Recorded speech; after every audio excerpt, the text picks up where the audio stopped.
ముందుగా వేదిక టీవీ ప్రేక్షకులకు స్వాగతం. వేదిక టీవీ చేపడుతున్న సర్వే ఏదైతే ఉందో ఇది కేవలం ప్రజల అభిప్రాయాలు మాత్రమే. వేదిక టీవీ అభిప్రాయం కాదు. నిజాన్ని నిర్భయంగా ప్రజలతో మాట్లాడి చర్చించడానికి వేదిక టీవీ ఎల్లప్పుడూ కృషి చేస్తుంది. ఇందులో భాగంగా ఈరోజు రంగారెడ్డి జిల్లా ఇబ్రహీంపట్నం లేబర్ అడ్డాకి రావడం జరిగింది. మరి ఇక్కడ ఉన్నటువంటి ప్రజలు రేవంత్ రెడ్డి గారి పాలన విధి విధానాలు ఎలా జరుగుతున్నాయి, మరి అలాగే గతంలో కేసీఆర్ గారి పాలన విధి విధానాలు ఎలా జరిగాయి అనే విషయాన్ని, అలాగే ఇప్పుడు కాంగ్రెస్ హయాంలో రేవంత్ రెడ్డి గారు ప్రవేశపెట్టిన ఈ 6 గ్యారెంటీలు కానీ సంక్షేమ పథకాలు కానీ ప్రజలకు ఏ విధంగా లబ్ధి చేకూరుతున్నాయి అనే విషయాన్ని తెలుసుకునే ప్రయత్నం చేద్దాం. రిపోర్టర్ కార్తిక్ గౌడ్, వేదిక టీవీ. నమస్తే సార్. నమస్తే. మీ పేరు సార్? స్వామి.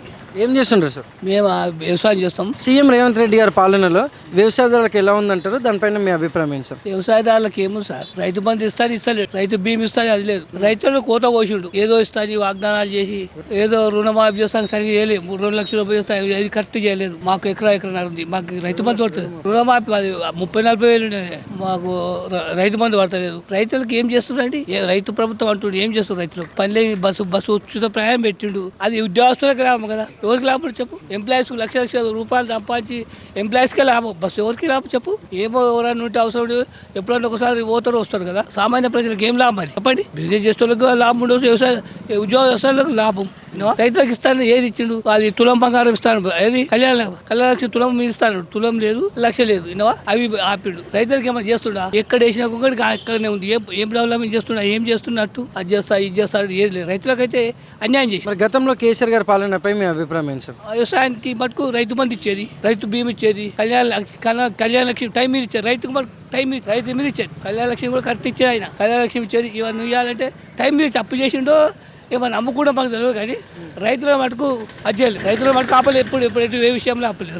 రైతులకు మంచి ఖచ్చితంగా ఆ టైంకి ఇచ్చేది. 6 నెలలకు ఒకసారి రైతు బంధు తీసేసి 60 ఏళ్ళకు 65 ఏళ్ళకు 4,000 ఇస్తాడు, 6,000 ఇస్తాడు పింఛది, 4,000 వేస్తే అవే 2,000. వికలాంగులకు 6,000 ఇస్తాడు. వాగ్దానం చేసి కదా సార్, ఇస్తుంటా ఏం లేదు చెప్పు? వాగ్దానాలు చేసి ఉంటే. బడ్జెట్ లేదంటున్నారు కదా, బడ్జెట్ లేకపోతే మాకేమరక సార్? బడ్జెట్ ఉందా లేదా? నిజమే, ప్రభుత్వం పరిపాలన చేసేటప్పుడు బడ్జెట్ ఉండదు, సృష్టించాలి, ఆదాయం సృష్టించాలి సార్. సంస్థానం చేసేటప్పుడు కష్టం చేయాలి, 4 రకాల ఆదాయం సృష్టించాలి. సృష్టించినప్పుడే రాజకీయం నడుస్తుంది, సంస్థానం నడుస్తుంది. ఏదో అప్పులు ఉన్నాయి అంటే అప్పులు తీర్పాలి, అవసరమే. ఇప్పుడు సంస్థానం చేస్తే అప్పులు ఉంటాయి, ఆమ్దానికి కూడా ఉంటుంది, కానీ తీర్పాలి. మరి వాగ్దానాలు చేస్తేవి మరి ఏడా ముల్లుందని వాగ్దానాలు చేసామా? ఇప్పుడు 60 ఏళ్ళకు 4,000 ఇస్తాను, 6,000 ఇస్తావు, ₹1 లేదు, అవే 2,000. అప్పుడు కేసీఆర్ చేసిన 2,000 అవే ఇస్తారు సార్. అది బాగుంటుందా చెప్పు? రైతుల మటుకు అన్యాయం చేస్తుంటారు. ఇబ్రహీంపట్నం ఎమ్మెల్యే గారు మల్రెడ్డి రంగారెడ్డి గారు ప్రజలకు వచ్చి ఎప్పుడైనా వాళ్ళ సమస్య తెలుసుకొని పరిశీలిస్తుంటారు. గెలిచింది ఇప్పుడు ఏడాదిందా, ఎన్నో ప్రజలకి రాలే, ప్రజా మీటింగ్ పెట్టారు సార్. ఏమో ఆఫీస్ కాదు వస్తుండే, మేమైతే పోము, ఏదైతే మీటింగ్ అయితే పెట్టలే. మల్రెడ్డి రంగారెడ్డి గారు ఏదైనా మీటింగ్ పెట్టలే, ప్రజల కోసం ఏది చేయలేదు. Thank you sir.